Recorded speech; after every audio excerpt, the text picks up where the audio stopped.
This one's called Right Far Away, written and narrated by Chris Topp. Things are not looking good for the mighty Musketeers with 30 seconds left in the game and 50 yards.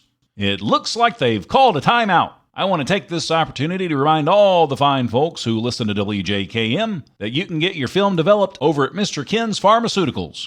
That's right, Ken guarantees those pictures in 1 hour or less. It's not 1970 anymore, so step into 1978 and enjoy faster, more convenient film developing at Ken's Pharmaceuticals on 2nd Street, right beside Frank's Diner. Pick up Grammy's meds and grab your photos from tonight's game in one easy stop. WJKM is the voice of Clarkstown, and I'm Chuck the Duck Williams. Small towns are notorious for their enthusiastic hometown football fans. Anyone interested in the game is at the game, and that's everyone except for the old codger Huffy McWhorter, who lives alone out by Byers Creek and hands out shoestrings for Halloween.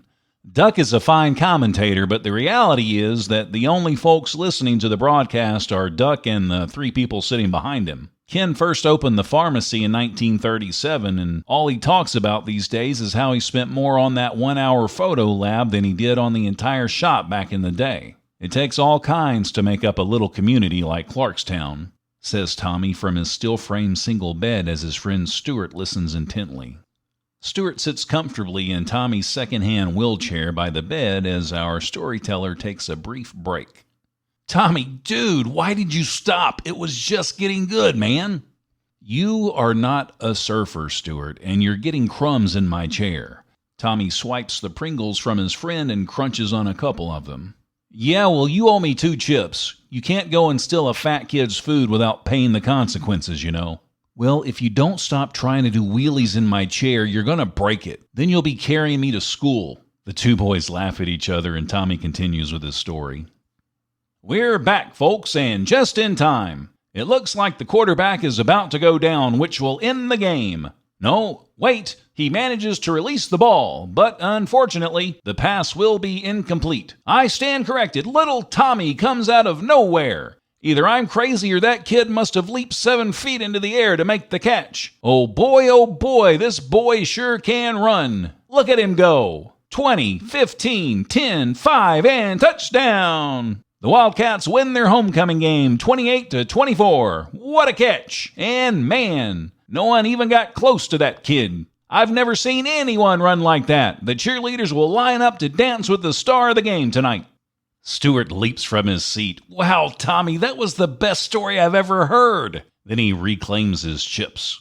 Thanks, Stuart. I made it up just now. Dude, that's your superpower. Superpower? I've been in a wheelchair my whole life. Freaks like me don't have superpowers. Tony Stark, he's in a wheelchair, doofus. Oh, I forgot. You don't like to read like us intelligence. I believe you're trying to say intellectuals, doofus. I don't get it. You have the best imagination of anyone I know, but you always cheat your book reports. You'd make one hell of a writer. It's weird because you don't like to read. I just figured a good writer must be a good reader. Yeah, I don't know. Books are boring, to be honest. I have more fun making my own stuff up. I've never tried writing either. I doubt I'm that good anyway. You're the only slob that'll sit long enough with me to listen.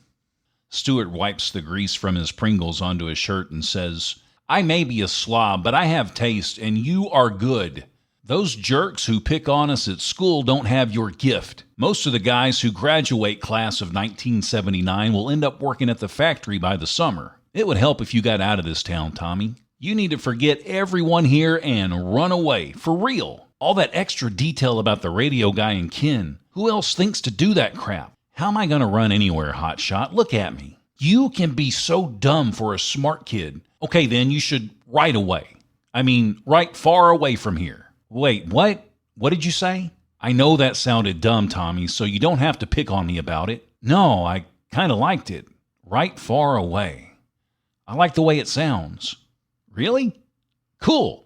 Anyway, all those jocks will have bad backs between getting hit so much and working on the assembly line. Their superpowers are gone as soon as they grab that diploma. But your powers will keep growing and improving forever, Tommy. All you need is a pen and notebook paper. I don't know, Stuart, maybe. Well, whatever it is you're afraid of, you need to forget it. Tony was probably scared of the suit the first time he put it on, but he did it anyway, and bam, Iron Man. I'm guessing he'd be more afraid of my mom, who will beat me if I'm late for supper, so I have to go. Think about it. Don't forget me when you build your fortress somewhere in the Alps. I can be your sidekick. Later, nerdface. Stuart lets himself out through the window and closes it behind him. Tommy sighs and ponders for a moment before reaching into his nightstand to pull out some paper and a pencil. He stares at the crumb-covered wheelchair beside the bed. The contraption has felt like a prison his entire life. At this moment, he realized Stuart never saw the handicap. Instead, his friend only noticed the superhuman abilities of his lifelong companion.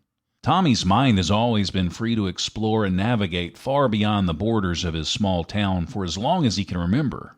He was the first man on Mars once, and the next day he took advantage of an endless supply of oxygen as he rode dolphins beneath the sea. Recently, he scored the winning touchdown, and before that, saved the prettiest girl in school from a burning building. We're all trapped by something. Fear often holds each of us firmly and strongly suggests that routine is best. A pattern is safe, and we all deserve to live life stuck in some foreordained groove that's impossible to escape. Sometimes a pal like Stuart comes along to give us a slight nudge unknowingly. A push was all Tommy needed after all, because he'd always known the intensity was there but ignored the feelings. I guess Stuart is my radioactive spider, Tommy thinks to himself before laughing out loud. The pencil rolls between Tommy's fingers as his vision builds velocity and vivid images assemble within his mind. A whole world materializes with his reflections like it has a myriad of times. Before, his expressions were seized by the cosmos and thrown into a cell for an audience of one. A lost story is a tragedy, so today he'll step from his boundaries and escape along with his words.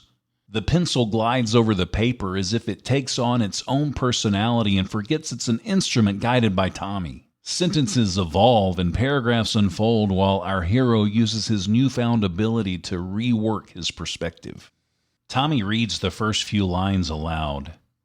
Right Far Away by Thomas Browning. The more my friend spoke, the further away my wheelchair appeared. It was almost like God's way of telling me that I didn't need it anymore. That piece of equipment has always defined me, but not now, because today I learned that I have a superpower thanks to my best friend. My words will catapult me from Clarkstown one day, but until then, I'll use them to wander anywhere, and the only limitations are the ones I allow. Stuart breaks my concentration. I know that sounded dumb, Tommy, so you don't have to pick on me about it. No, I kind of liked it. Right Far Away. I like the way it sounds.